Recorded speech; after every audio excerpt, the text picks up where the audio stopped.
Hi guys, this is an update. This was clippings of my gold butterfly, so syngonium gold butterfly. I believe I already vlogged the other one, and so this is the second one from the clippings. So it's been a few months since I clipped them out of necessity. They were broken, and the mother plant, my mother plant, is incredibly unhealthy. Was unhealthy. So I had to clip them to kind of save them. I really didn't know if the mother plant was going to survive. So I thought I would just clip these, and it's my first syngonium gold butterfly. I didn't really know how they grew. So I will update my mother gold butterfly, but I'm going to talk about this one. So I just transplanted these four. These were actually just nodes. So initially I cut them up out of necessity. And when I reached out to the seller and I researched it, because this was the first syngonium that I've ever clipped, I kept the leaves. And in a few days, the leaves were dying.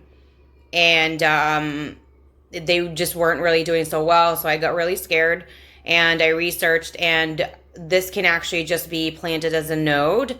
So I use coco coir instead of water propagation because I don't know what it is. I'm just not very successful with water propagation, and I feel like water propagation for me is a little bit more time consuming and high maintenance because I gotta dump the water, clean the jar, and add fresh water in there. If I don't do that, the water that I do use turns to, like, it gets really gross. It'll either turn brown or green. So I don't know if it's just the water that I use, but it just doesn't work really well for me. So I use coco coir for all of my clippings and propagation. I think like I'm more successful with it, and it's not very high maintenance. I put them all on a heat pad when they don't have any roots, just to kind of encourage that. And don't worry, all of what I used when these were just clippings, including the medium, that would be the coco coir, on what I use to water, and that will be in the description section, as well as what I use with this right now. This is soil and earthworm castings, and what I use to water these after transplant. That will be in the description section as well, just like my social media accounts.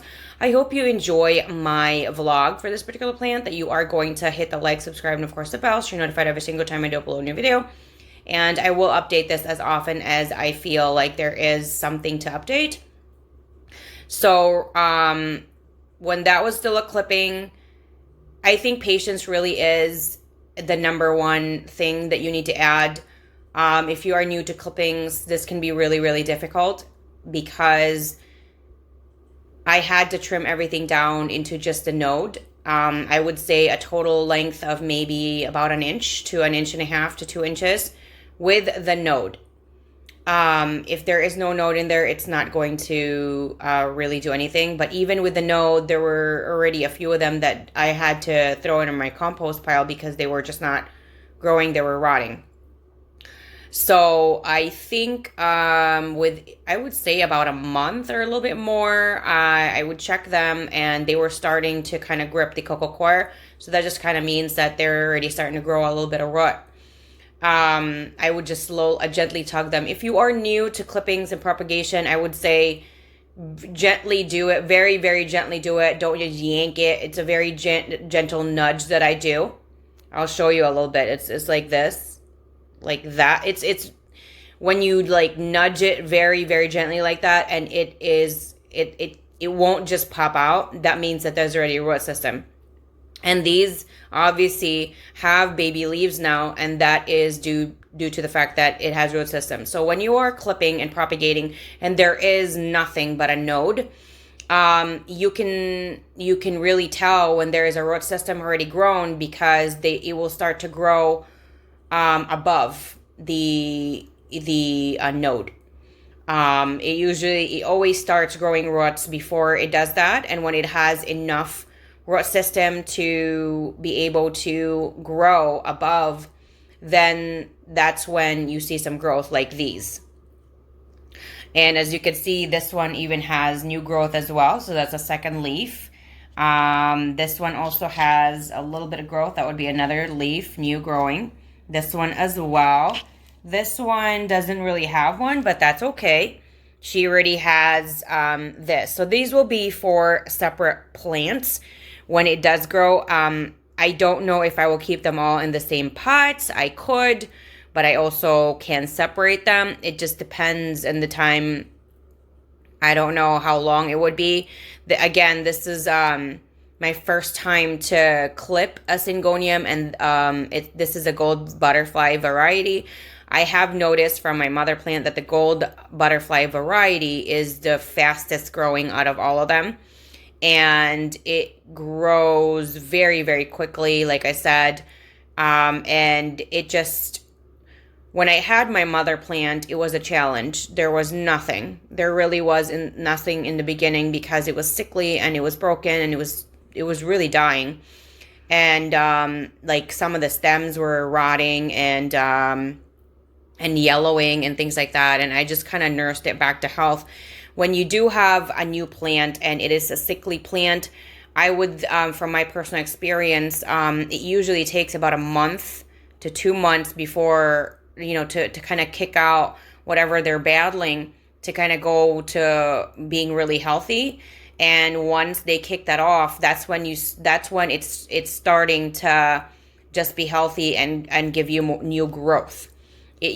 From my personal experience, it can range from about 4 to 6 to 8 weeks, depending on the size of the plant, depending on the species of the plant, depending on the variety of the plant, and also depending on just the type of the plant. Some are just faster growers than others. Some are hardier than others. It just all depends. But I would say the soonest you could see would be about 4 weeks. And I would say by 8 weeks, if you don't really see much, I would just, if it's not dead or dying, then I would just kind of check if you're not having new growth, then I would check what's going on. But you should be able to see it by that time frame that there is some kind of new growth or new development in the plant. Either it has recovered or just a little bit of something. So anyway, again, if you missed what I did use for when they were just clippings and a node, it will be linked down in the description section. What I have used for this particular medium, the Schultz potting soil that I truly love. It's just a regular potting soil. And this black stuff over here is earthworm casings, and that will be linked down below as well. I always buy that online. I think it's the cheapest, and I don't know. I think it's the most convenient and cheapest way to get it. I don't really, everywhere that I see, I know like a lot of people say support local, but it's like, if it's like $5 to $10 more expensive, I mean, what do you think, right? And sometimes when you do purchase them online, sometimes the company is actually not very far away from you. It's actually, they're kind of local, but I think because it's direct, it's cheaper versus if you go to like a local nursery or a local store, which is really it's really confusing and annoying. And I do want to support like local stores, but it's like I don't want to pay an extra 30%, But anyway, so as soon as I transplanted this, I watered it, and it's a completely different formulation and a mixture, because when I was just watering this and these were just clippings, just so you know, you can't fertilize those because that will actually kill them. Secondly, because fertilizer is really towards anything with a root system, then it won't even be absorbed. So basically you are wasting money in doing that, as well as resources, and you could actually just kill the clipping. So I would really avoid that. It's best to just do water. What I do though is I do add some supplements in there that are root boosters or root enhancers, and this helps encourage growth. I also did put this under a heat pad. I did put this on top of a heat pad. On top of a heat pad, 24/7 is plugged in. Heat pads don't really, it depends on your operation. If you have like 1,000 heat pads, I think that your electric is going to go up. But if you only have like a handful, it's not going to be that bad. So the heat pad, depending on the brand and everything, like I said, everything that I did use will be linked down in the description section, just like all my social media accounts. So I just leave it there. I've had my heat pad, I would say about like probably 10 years now. And it's waterproof and it's really durable, and I just leave it there. When this was just a node or just a clipping, this never got natural light. This is the first day it's going to get natural light. This was always just getting LED plant light and a heat pad in the bottom. So this is going to be, I'm going to be watching this on a daily basis to see what's going on.